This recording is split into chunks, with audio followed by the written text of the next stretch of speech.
Hey guys, welcome back. Thanks for coming back. This is my third video. First of all, a big thank you again for all the emails I've been receiving.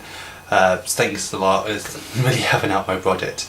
I'm really interested in hearing all your opinions, so again, thank you very much. Today I want to kind of focus on one of the other kind of topics that people kept talking about in the emails. And it's something I sort of briefly mentioned in my first video about online shopping. And again, a lot of my emails I got received were about how, again, they didn't trust the internet enough to kind of purchase things online, and they were really afraid of having their card details stolen and such. And so today I just want to kind of focus on cybercrime, particularly in what it is today. It's something that's been kind of coming up in the news a lot recently. So first of all, kind of what is cybercrime? The standard definition is surprisingly any crime committed on using a computer and on the internet. As you probably would have guessed, it's pretty self-explanatory really. But I was kind of looking around what kind of constitutes cybercrime, and I was quite impressed by quite the list that they come up with. And I've just got a small list here I can read out to you. Cybercrime can basically involve anything from stealing credit card details, like explained, identity theft, fraud and such. Particularly when it comes to like phishing.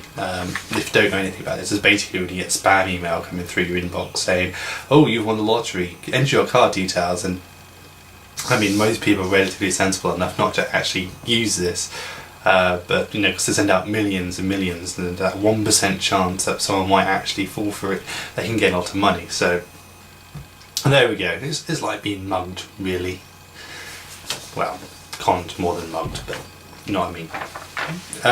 Also, other things can be illegal gambling, especially in the US, where many states it's illegal to gamble, age restrictions and such, but we won't go into that too much. Other interesting things is internet piracy. Now, this is something again that's been cropping up a hell of a lot, and it's something I mentioned in the last video, with SOPA, just Stop Online Piracy Act. And I think from lots of responses and a lot of the issues I've been getting is that online piracy, a lot of people don't actually see as wrong or a crime. It's just something everyone does. Again, I want to hear your opinions, and this is, now I'm just making this up, we shall see. Other crimes involve storing illegal data online, particularly such things as child pornography, image and video files. Again, you can understand why this is kind of illegal.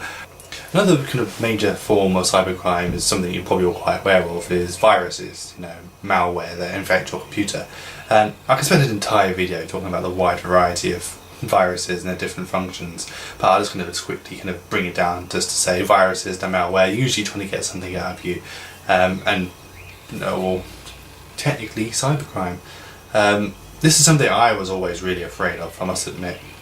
I was always kind of making sure my computer was clean, scanning every other day, making sure I had nothing kind of infected.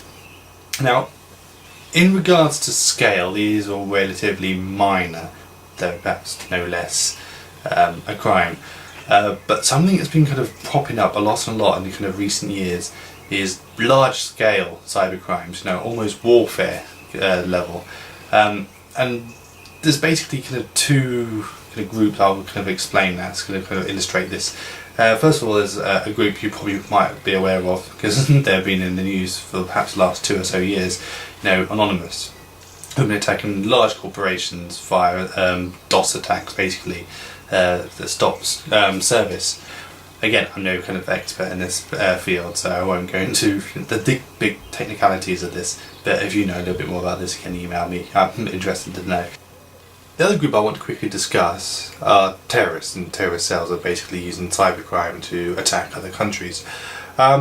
This is something quite important, I think, in England at the moment, especially with the Olympics coming up, and there's quite a few articles online about how Britain is now preparing itself for the big kind of cybercrime wave over the summer as the Olympics take place. And apparently, even during the last Olympics in China, there's like 50 million cyber attacks during the entire time, so it does concern me slightly. And again, I was just reading to my old friend The Guardian here, and I read an article from earlier this month actually about how the MOD had been breached online and had top secret files hacked into, and that's a little disconcerting if I admit. Now, whether this was a terrorist cell that did the attack, they won't say, but it's not exactly the beacon of hope I'm looking for in my own government for, cyber security. And I know they're investing a huge amount of money in it now. It's one of their top priorities in the coming years. So I'm going to give you a couple of examples of cybercrime and such. And I'd really like to hear your opinions on the whole topic. I mean, how do you feel about cybercrime? Do you feel relatively safe, or are you quite fearful going online? Because this is again something that's going through the emails about how people are afraid of being the victim of cybercrime. And have you actually ever been a victim of cybercrime? If you have, I'd really love to hear your kind of experience of it and what sort of happened, and perhaps some of the kind of protections you kind of took up after in response to this. Even if you haven't, I mean, what do you do to protect yourself online? I mean, do you do what most people do, kind of buy a security program, firewalls, Norton or something? And can you give me your opinions on how you think these work and how well do you think they actually work?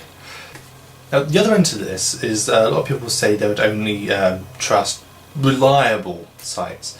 And I just want to kind of clarify something. What you thought was a reliable site, what makes it reliable? Is it, a really kind of good reputation with the public? Is that something you going to get from other people saying, oh yeah, this is fine, use it? Oh, you see the amount of users that are using it online? Or, does it have to have a professional website or something? Or, what makes you trust a website more? Well, thanks very much for watching. Now, please keep your emails coming in, or again, keep comments below. Send me another video response. I know I've been asking for this. I'd love someone to do it. Again, just going to tell me your opinions and views on anything I've kind of raised today, or anything that you think is related. Just send me an email, hit me up. I'll respond at one point and put it in my next video. On my next video is basically become my conclusion. I'm going to go through all the videos I've done up to now, look at all the emails, kind of really get a grasp on how people kind of approach the internet, how much to trust, and what are the main issues they're kind of thinking about. So if you comment here on this video, it'll all be up on there, and I'll have some kind of references and quotes up to people.